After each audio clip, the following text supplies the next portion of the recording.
Dans la paracha Toldot, au moment où Avram Avinu est décédé, Yaakov Avinu a cuit un plat de lentilles qui est le plat des endeuillés. Esav est revenu des champs, il était fatigué. Esav a dit à Yaakov, fais-moi manger de ce plat de lentilles, car je suis très fatigué. Yaakov a dit à Esav, tu veux le plat de lentilles? Alors contre ce plat, vends-moi ton droit d'aînesse. Esav a dit, à quoi me sert ce droit d'aînesse? Je vais mourir. Yaakov lui a demandé de jurer sur cette vente. Esav a accepté et il a vendu son droit d'aînesse à Yaakov. Par la suite, au moment où Yitzhak a donné sa bénédiction à Yaakov,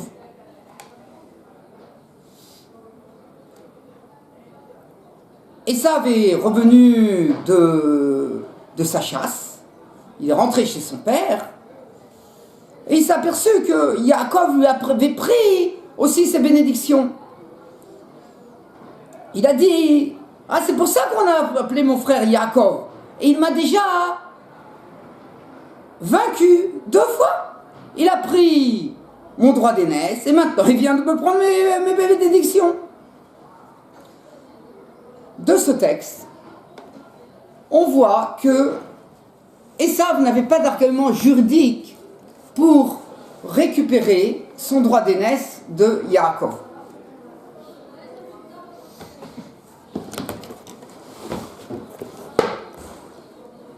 Dans le Shulchan Aruch, dans le traité qui s'occupe des droits,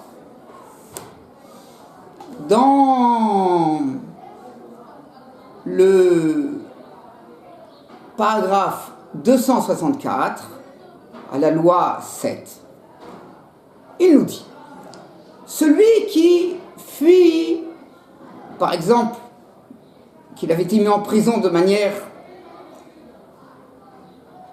pas tout à fait juste, et il a fui, et il devait passer un fleuve, et ils avaient l'habitude à l'époque de passer par des petits bateaux.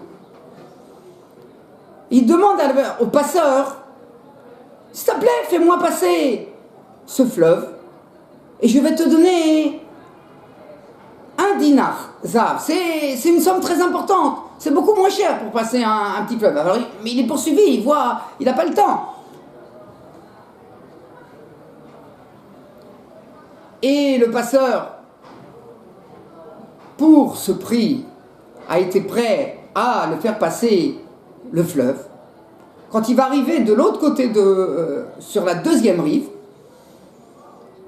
alors il n'aura le droit qu'au salaire ordinaire du passage, qui est un prix vraiment modique. Dans le Rama, il nous dit aussi par contre que si un médecin veut soigner un malade pour un prix très élevé, alors on sera obligé de donner au médecin toute la somme qu'il réclame. Le Ber Agola, qui est un petit commentateur sur le côté, nous explique que dans le cas du médecin, ce n'est vrai que pour la science du médecin. Ça veut dire il nous vend son savoir, sa sagesse, ses connaissances. Mais par contre, si le médecin réclame un prix exorbitant pour les médicaments qu'il va donner, veut donner au malade, alors on ne sera pas obligé de donner ce prix. On donnera le prix normal, comme dans le cas du passeur qui est cité plus haut.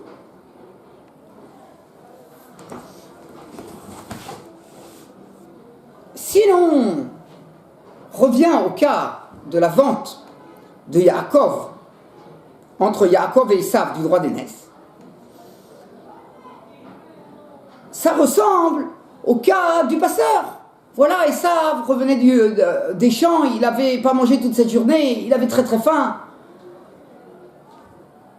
Il allait s'évanouir.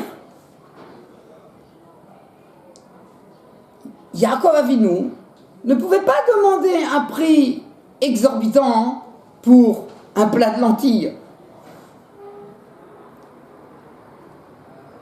Esav avait le droit, après avoir mangé ce plat de lentilles, de dire à Yaakov, voilà, je me suis moqué de toi, tu as vraiment cru que pour un plat de lentilles, j'allais te donner autant d'argent, j'allais te donner mon droit d'aînesse.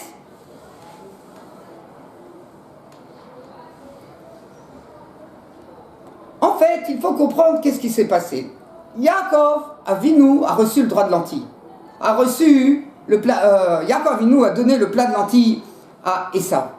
Ça ne ressemble pas tout à fait au passeur. Le passeur a donné son service à cette personne qui fuyait, mais n'a pas encore reçu le prix de ce service.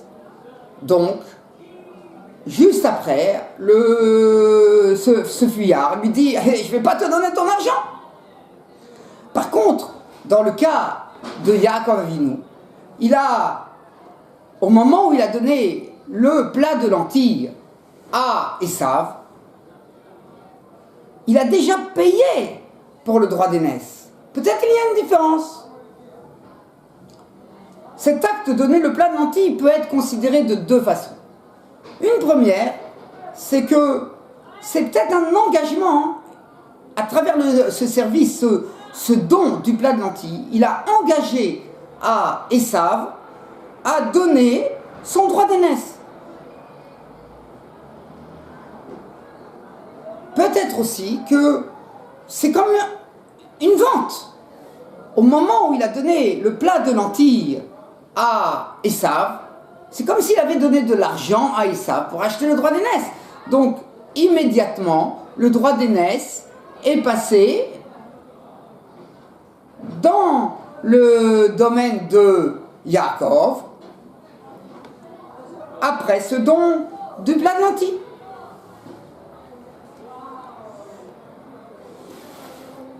Si l'on considère que le plat de lentilles, c'est comme si Yaakov Avinu a déjà reçu le droit d'aînesse, on trouve dans le Beth Yosef sur les lois de visiter un malade, quand il nous parle qu'un médecin a demandé un prix exorbitant au malade pour lui donner des médicaments, il nous rapporte un Morderi qui nous dit que ce que le malade peut dire, je me suis moqué de toi, ça vaut pas le prix, je n'ai pas à te payer, ce n'est que quand il n'a pas encore payé les médicaments.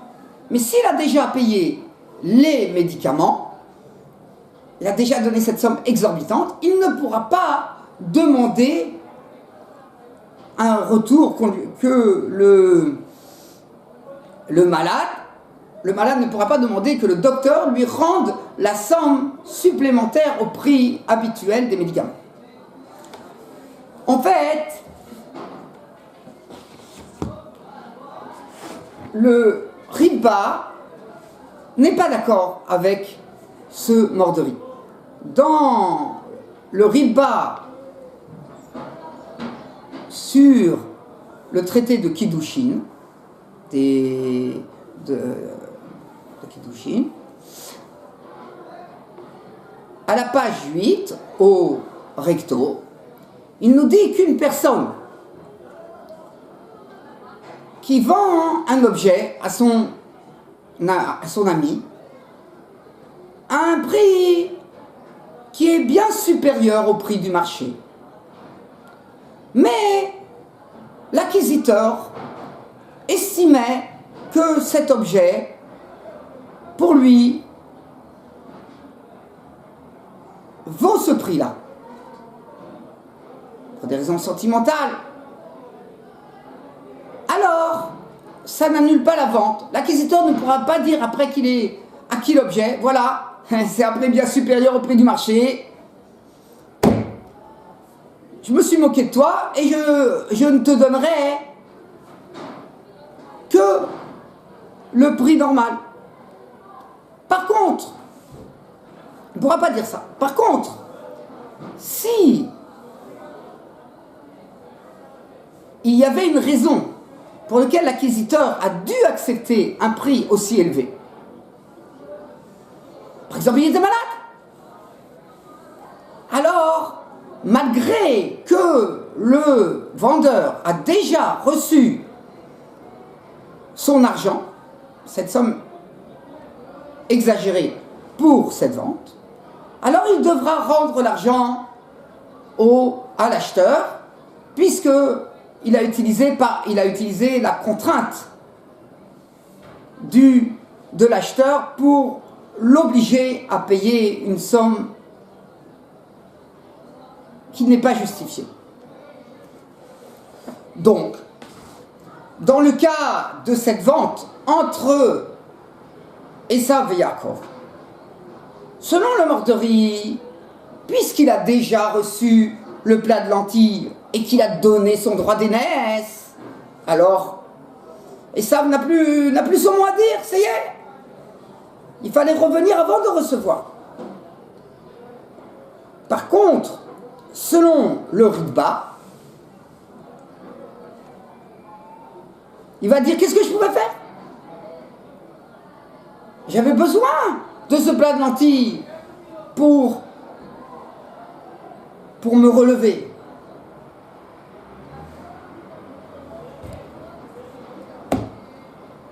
C'est difficile.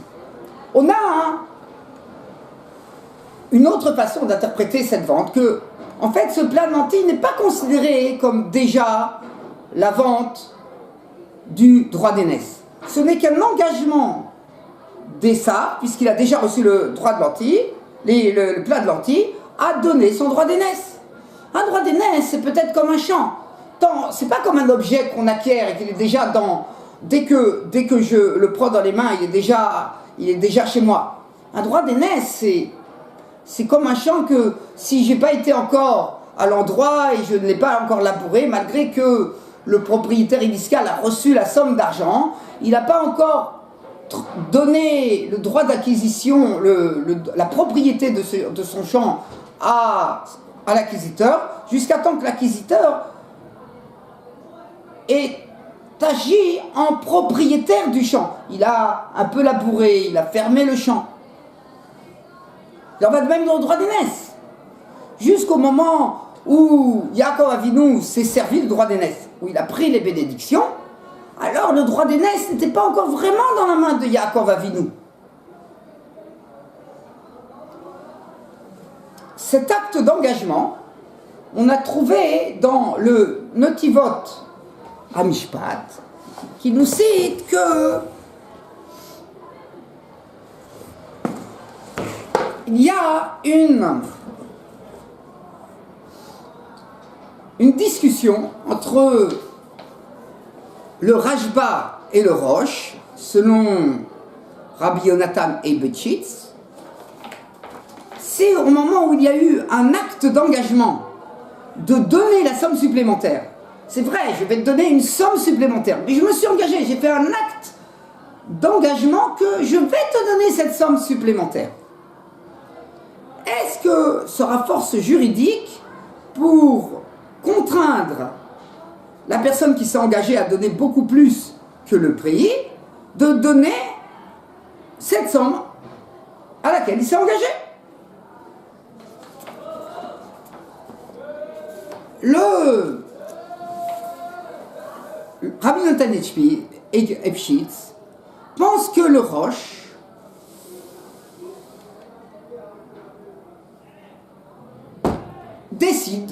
a décidé que s'il y a eu un engagement, alors on ne pourra plus revenir sur le fait qu'il doit donner cette somme.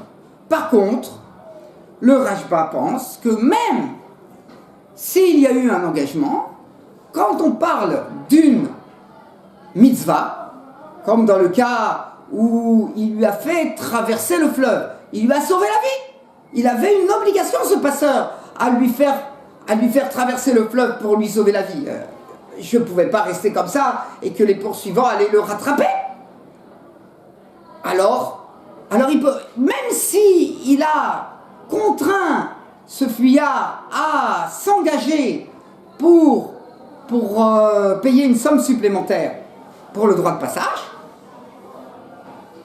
cette contrainte n'a pas force de droit, n'a pas force juridique.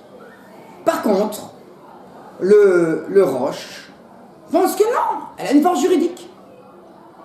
En fait, le Netivot Mishpat n'est pas d'accord avec cette façon de voir de Rabbi Natan Epshitz. C'est-à-dire que dans le cas d'une mitzvah, même le Roche est d'accord avec le Rashba que même un acte d'engagement ne contraindra pas le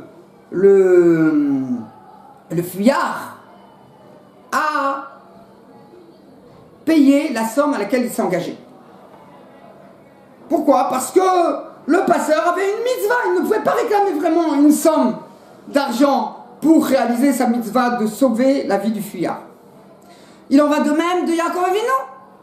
Même s'il y a eu un engagement par le fait qu'il a déjà donné ce plat de lentilles à Esav,